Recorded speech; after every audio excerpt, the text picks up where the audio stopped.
Bapa di surga, kami bersyukur kepadamu ya Tuhan, karena pada hari ini kami masih punya kesempatan untuk menikmati betapa baiknya Engkau.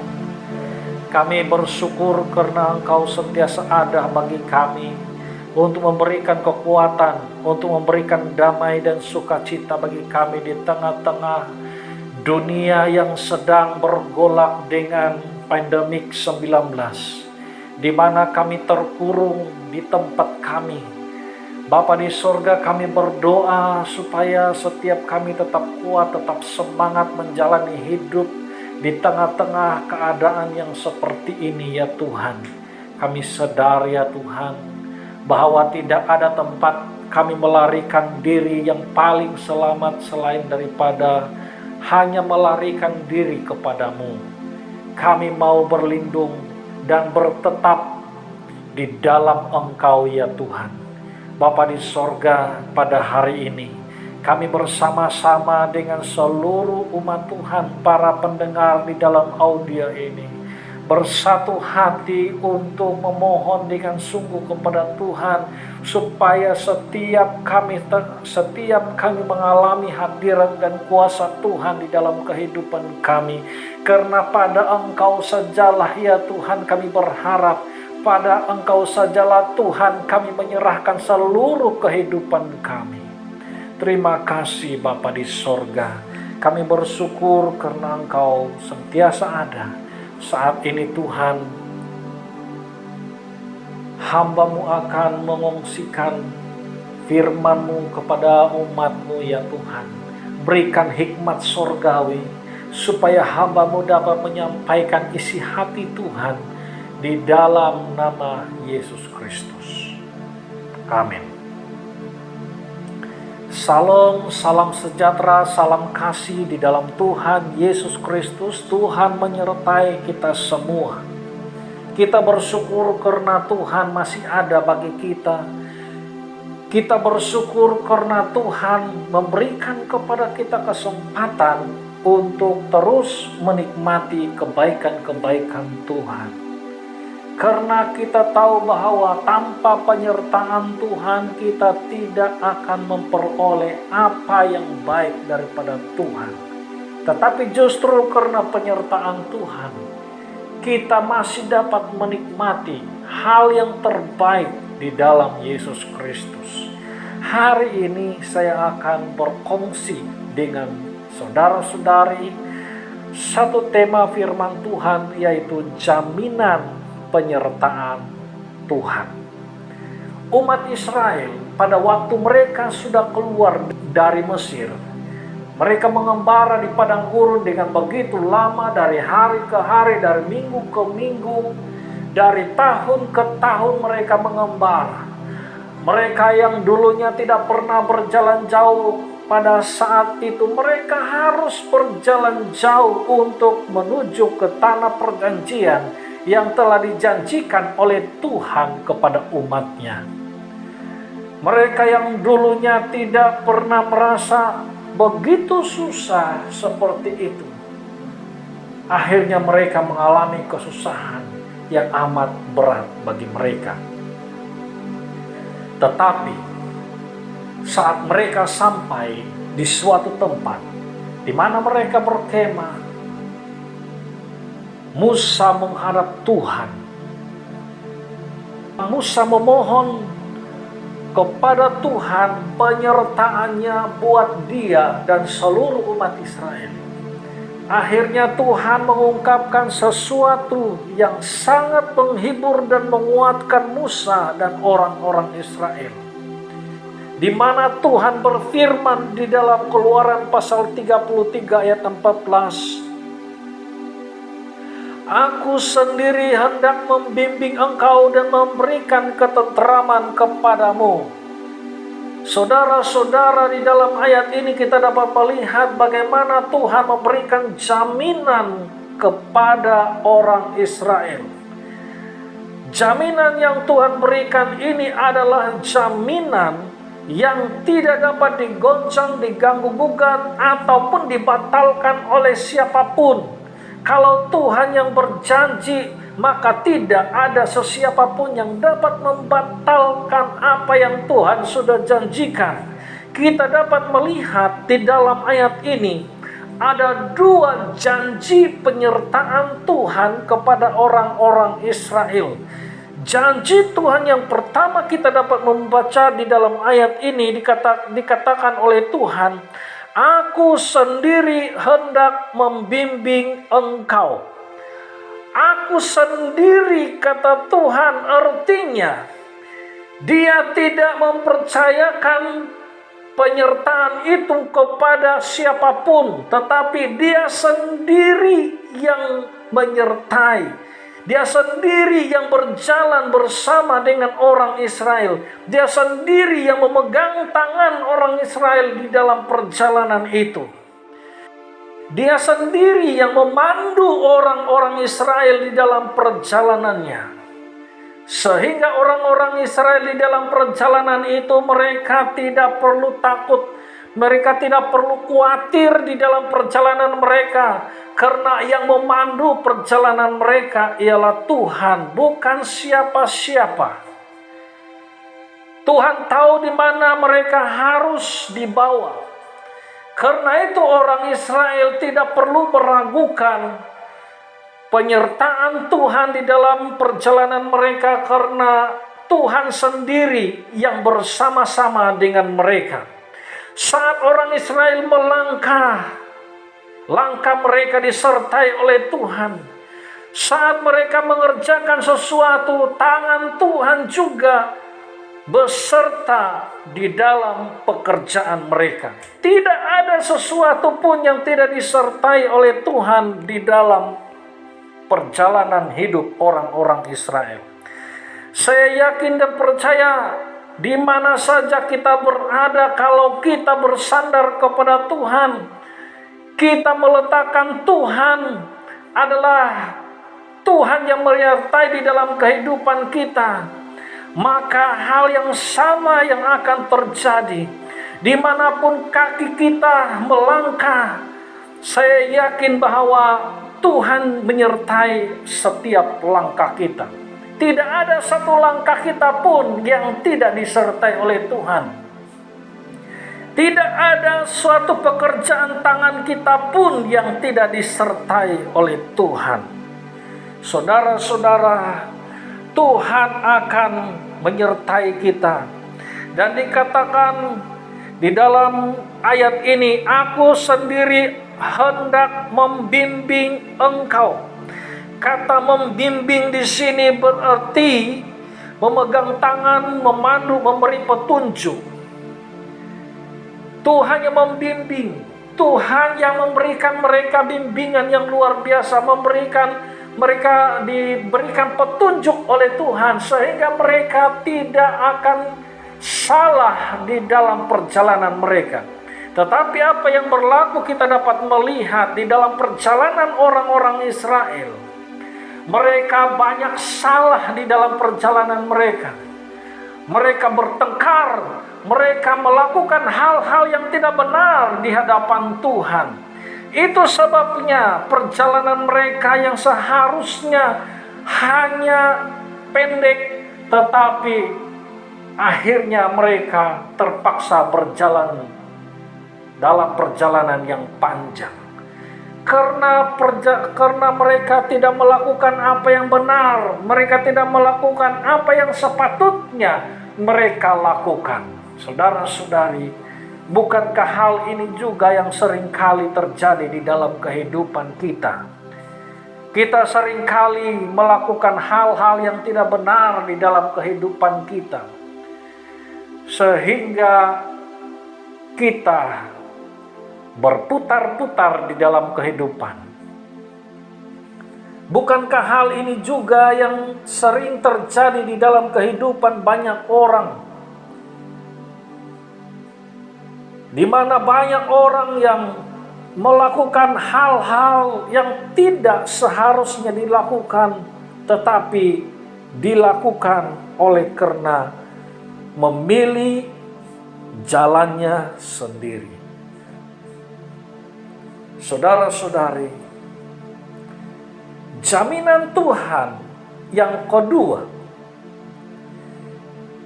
kita masih dapat melihat di dalam ayat ini dikatakan, Aku sendiri hendak membimbing engkau dan memberikan ketentraman kepadamu.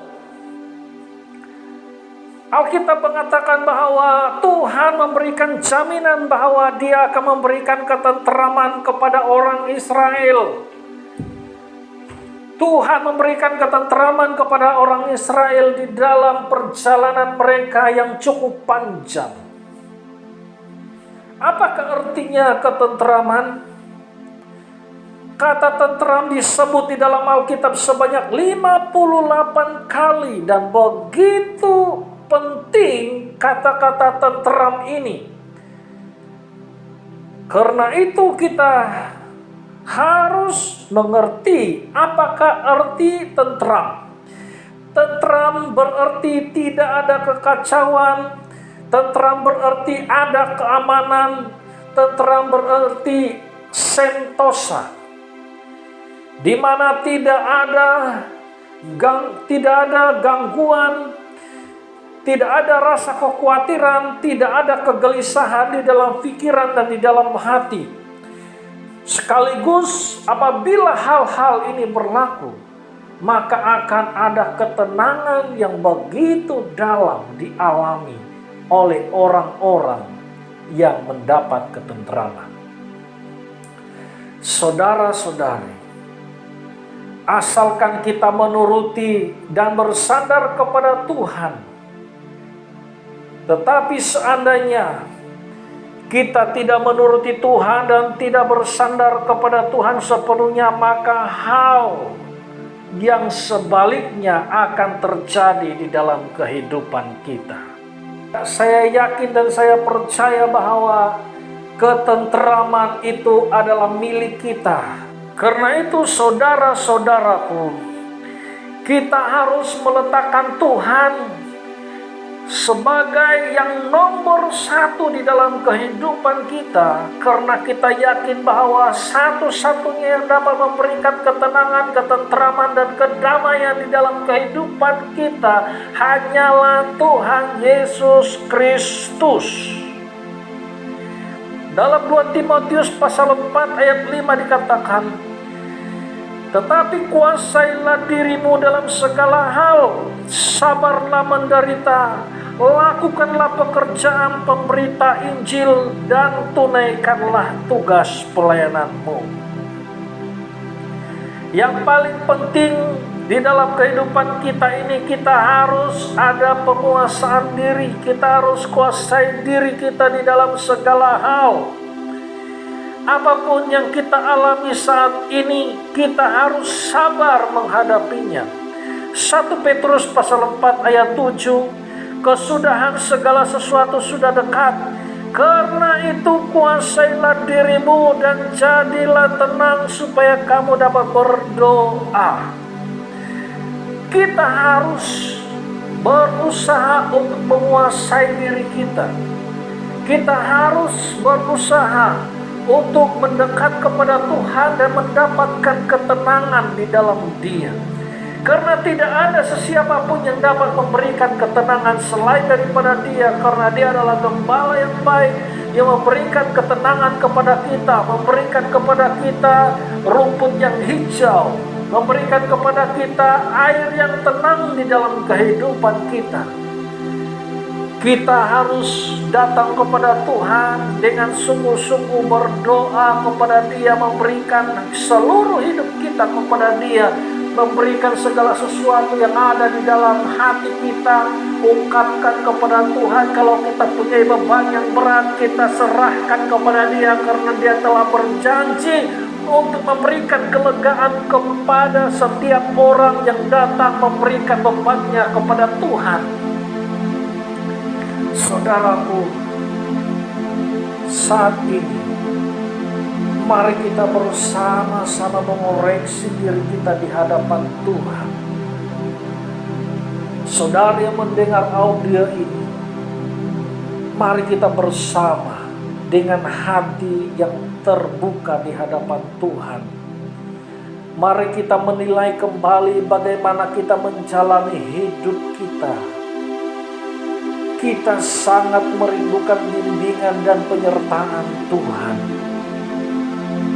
Kita sangat mendambakan ketenangan dan kedamaian.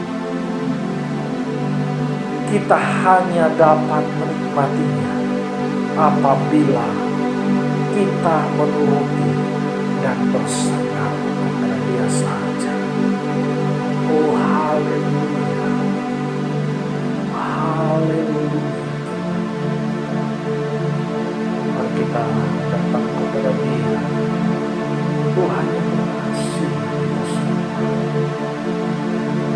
Bapa di sorga, saat ini Tuhan, kami datang kepadamu. Kami menyadari ya Tuhan, bahwa kami sangat memerlukan penyertaan-Mu di dalam kehidupan kami. Kami sadar Tuhan bahwa tidak ada sesuatu pun yang lebih istimewa, yang lebih hebat, lebih penting selain daripada Engkau ya Tuhan. Kami sadar ya Tuhan bahwa Engkau sanggup memulihkan kehidupan kami. Engkau sanggup memberikan kepada kami hati yang baru, pikiran yang baru, dan apa saja di dalam kehidupan kami Engkau sanggup perbaharui ya Tuhan. Bapa di surga, tolong kami Tuhan, supaya kami benar-benar dapat melihat betapa besarnya Tuhan di dalam kehidupan kami. Tuhan, ampuni kami Tuhan, kalau selama ini kami hanya berjalan sendiri, kami tidak peduli akan Tuhan. Ampuni kami Tuhan, kalau selama ini kami hanya melakukan apa yang kami pikirkan semata-mata untuk kepentingan diri kami sendiri. Tuhan, tolong kami supaya hari-hari ke depan ini kami mengutamakan Tuhan lebih daripada segala-galanya. Bapa, pulihkan kami Tuhan, kuatkan kami, berikan kami damai sejahtera yang daripada-Mu.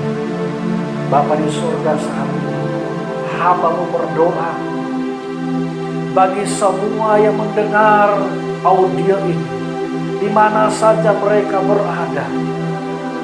Saya berdoa supaya setiap di antara mereka, supaya mereka dikuatkan, mereka diteguhkan. Kalau ada di antara mereka saat ini yang mempunyai beban yang berat, ya Tuhan, berikan penghiburan dan kekuatan kepada mereka.